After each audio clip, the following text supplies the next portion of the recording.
তিন জিনিসের দিকে তাকালেই সওয়াব। কয় জিনিস? জোরে বলেন। এক নাম্বার আন-নাযার ইলাল মুসহাফ, কোরআনের দিকে তাকালেই সওয়াব, পড়া লাগবে না, পড়লে তো সওয়াব আছে, তাকানো মাত্রই। দুই নাম্বার আন-নাযার ইলা ওয়াজহিল ওয়ালিদাইন, মা বাবার চেহারা,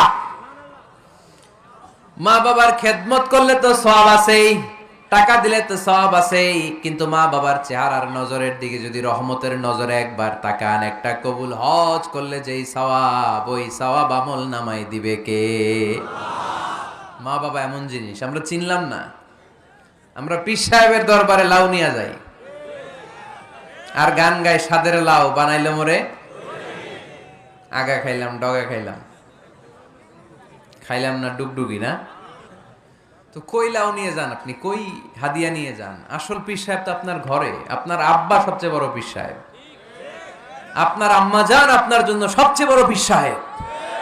গোটা বিশ্বের সব পীর সাহেব যদি 50 বার করে কোরআন খতম দিয়ে এক গ্লাস পানির মধ্যে ফু দেয়, আর আপনার আব্বা শুধু বিসমিল্লাহ বলে যদি এক গ্লাসের পানিতে ফু দেয়, ওই গ্লাসের পানির ফুটা আল্লাহর কাছে কবুল হয়ে যাবে।